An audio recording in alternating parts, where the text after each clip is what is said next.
Grand Lille TV, il est 7h30, bon réveil, bonne matinée à toutes et à tous. Bonjour, merci d'être avec nous, de nous avoir choisis pour vous informer en ce jeudi 10 octobre. Toute l'actualité dans votre métropole lilloise dans un instant, le journal de la rédaction.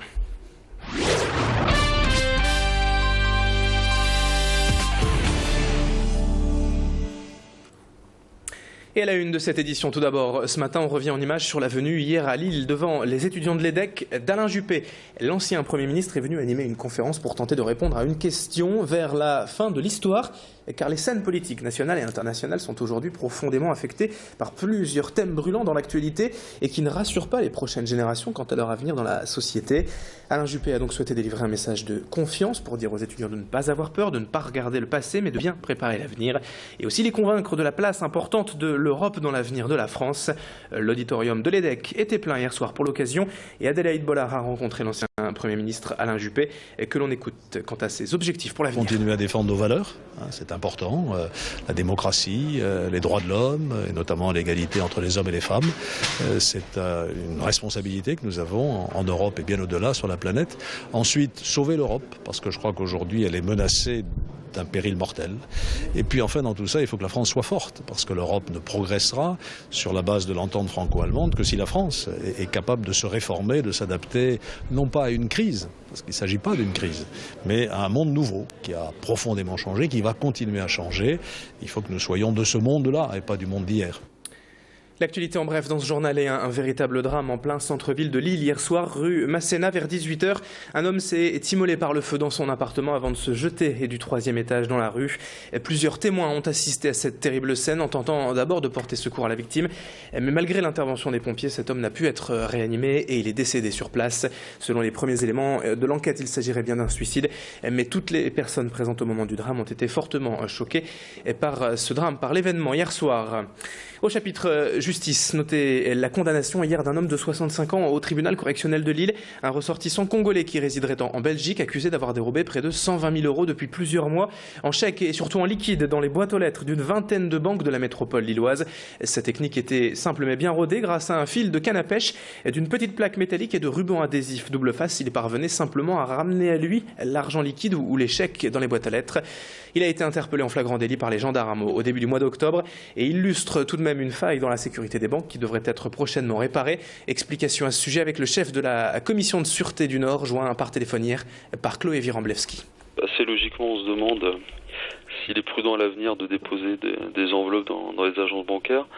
Ce qu'il faut préciser, c'est qu'on a une structure de prévention au sein de la DDSP Nord qui s'appelle le pôle prévention, qui est chargé de faire des enquêtes, des audits de sûreté auprès de différents professionnels et qui va donc contacter les réseaux bancaires pour leur faire part de cette faille de sécurité auxquelles ils sont éventuellement confrontés et avec eux essayer de trouver des parades efficaces pour bien sûr que ça ne se reproduise pas à l'avenir. Et puis attention, si vous devez prendre l'avion ce matin en raison d'un mouvement de grève des contrôleurs aériens, le trafic sera perturbé toute la journée ce jeudi à l'aéroport régional. Et déjà ce matin, une dizaine de vols au départ ou à l'arrivée de Lille-les-Quais ont dû être annulés. La liste complète et toutes les informations en temps réel sont à retrouver sur le site internet de l'aéroport www.lille.aéroport.fr. Dans le reste de cette édition, à présent, pour bien manger, il faut aussi savoir bien cuisiner, connaître les aliments. C'est le message envoyé hier par cette opération ludique et éducative d'une chaîne de restauration. Les enfants du centre Léo Lagrange d'Elem y ont participé pour apprendre à bien manger avec plaisir. Des ateliers pour les 6-12 ans qui avaient, vous le voyez, mis la toque pour l'occasion et ils ont mis la main à la pâte. Ces petits chefs, en préparant notamment des tartes aux fraises, ils en ont aussi profité, bien sûr, pour déguster leur travail lors d'un grand goûter et sont repartis même avec un jeu de cartes autour de l'alimentation, histoire bien d'enfoncer le clou. Des propos recueillis hier à Lille par Tanguy Lécluse. C'est un programme qui est un programme lié sur l'alimentation, le bien-être, l'équilibre, mais surtout ça replace vraiment le repas au cœur d'un des temps forts de la famille. Bien sûr, on revient sur les fondamentaux liés à l'alimentation, les différentes familles de produits alimentaires, les fruits et légumes frais, ça ils connaissent par cœur, les produits laitiers. Mais surtout, voilà, on réexplique que bien manger avec plaisir, c'est tous ensemble, à table, en famille, avec des copains, et on partage. Enfin, avis aux fans de cinéma et du sympathique José Garcia. L'acteur sera cet après-midi sur le plateau de Grand Lille TV avec Alexandra Gossin. Il sera à Lille en fait ce soir puisqu'il est en pleine tournée de promotion de son dernier film Fonzie, adaptation française de Starbuck, film québécois sorti en 2011.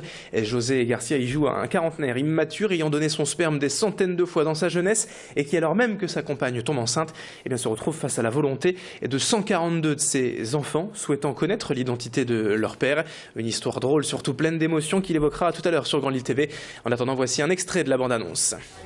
Bonjour Monsieur Costa, Maître Chassaigne, enchanté. De 1988 à 1990, vous avez fait 693 dons de sperme sous le nom de Fonzie. Vous êtes le géniteur de 533 enfants, dont 142 veulent connaître votre identité.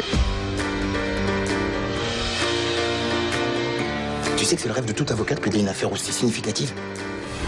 5 milliards d'êtres humains vont se demander qui est ce Fonzie. On est tous frères et sœurs. C'est quoi? Le profil de chacun de tes enfants. Papa, comment une personne normale se sortirait de cette situation? Une personne normale ne soit pas dans cette situation. Allez, fin de ce journal et rendez-vous pour tous les fans de cinéma de José Garcia. Cet après-midi sur Grand Lille TV, on vous en reparlera bien sûr tout au long de cette journée. 7h36 ce matin, ce jeudi matin. Dans un instant, la météo et l'infotrafic à suivre. Merci de votre fidélité.